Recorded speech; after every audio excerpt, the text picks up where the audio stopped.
Paul is up next in NYC. Paul, welcome to the show. Hey, guys. Thank you so much for taking my call. I'm actually a first-time caller, a long-time listener. Awesome. Love it. Welcome. How can we help? All right. So basically right now I'm looking into basically making a timeline of when I could move out of my parents' house. I mean, I'm not quite there yet, but I'm basically just making my early steps in advance. Okay. How old are you? 31. Okay. So what's the plan looking like so far? So, I mean, 2022 was a very good year for me financially. I actually was just going through my my finance spreadsheets, and I actually finished out the year with $81,000. That was my total year-end revenue. Cool. And I'm also a music teacher as well, teaching chorus and general music, and I do private lessons on the sides. Okay. On the side for piano and drums. And it all worked out really well for me last year. I'm also student debt free as of this past April. Excellent. So So having the new income come in with my most recent teaching job really helped out tremendously with that.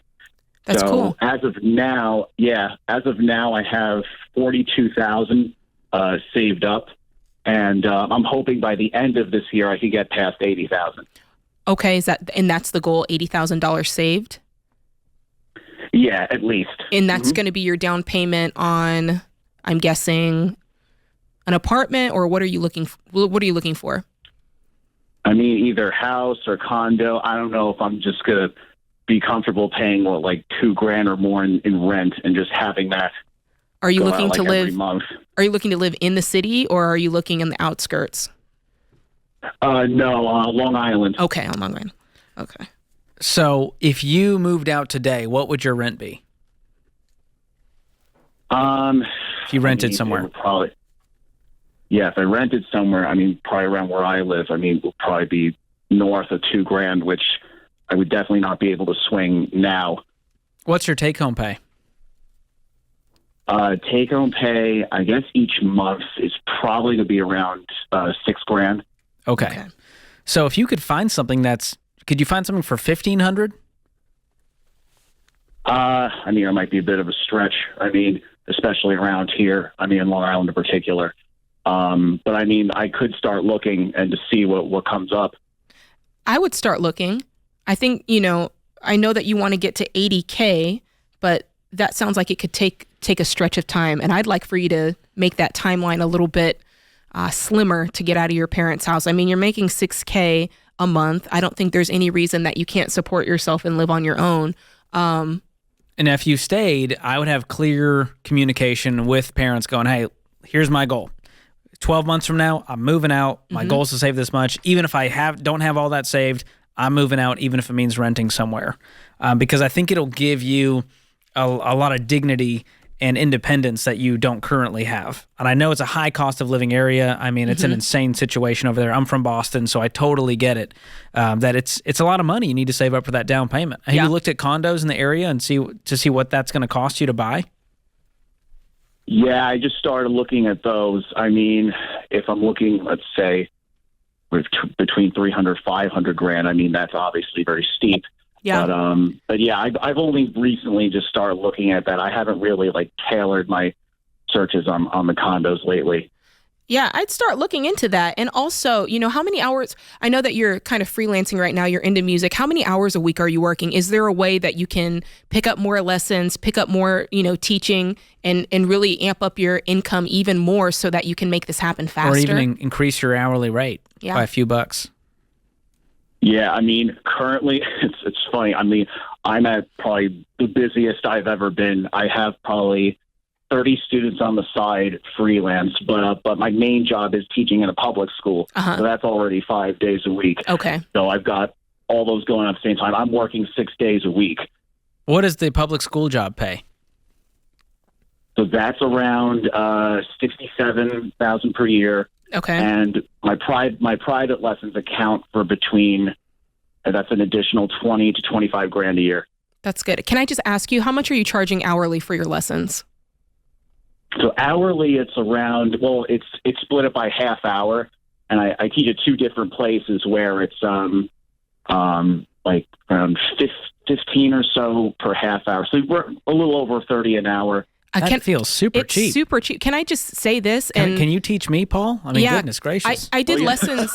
Paul, I did lessons for years. My husband did bass lessons and keys lessons, and I taught piano and voice lessons. And I only did hour blocks, and I charged $1 a minute, so it was at least $60. And then after I had a certain block of students, which you have more than I had, I charged $100 an hour.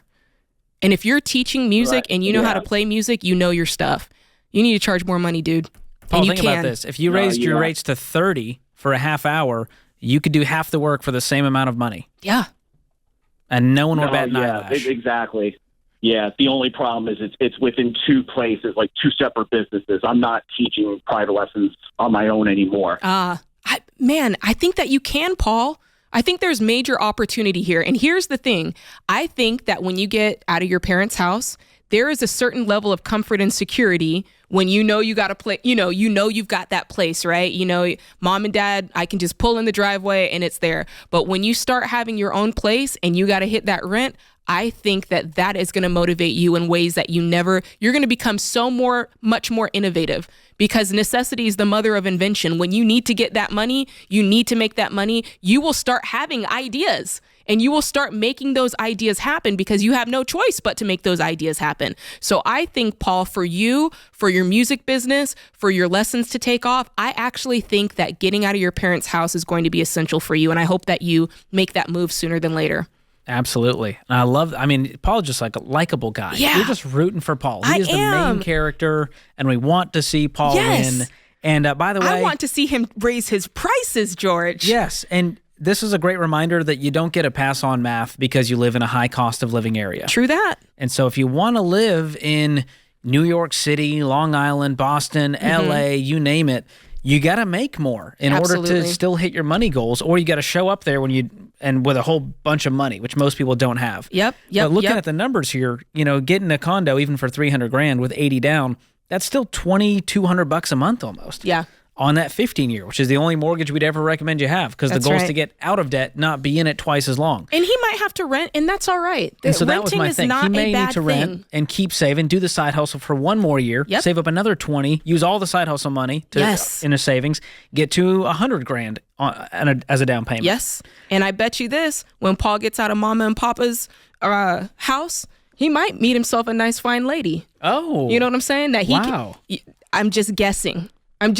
Here, George, well, it's because a good point that there's something to that. Dual income, like while marriage is great, dual income is also something that not a lot of people talk about. That's right. Having the power of two incomes at your disposal changes the game. It changes your money goals, and we've seen the numbers. Married couples just build wealth quicker because you've got more manpower there. They build wealth quicker, and it says that if they combine their finances, they are actually happier, they're more likely to stay together, and they build wealth 4 times faster. There you go. If that's not a reason to get married, I don't know what is. Marriage has got a bad rap in today's culture. It has. It's looked at very negatively, especially from the men. They're like, well, she's just going to take me to the cleaners. I'm like, well, no wonder you're still single, dude. No one wants to marry that guy with that attitude. Yeah, I have to say, I'm honestly confused by that, because I have seen that when you are in a loving relationship, no addiction, nothing crazy going on, right? So there's no reason to not combine the finances. But when you do combine them, man, you get out of debt faster, you build that wealth faster.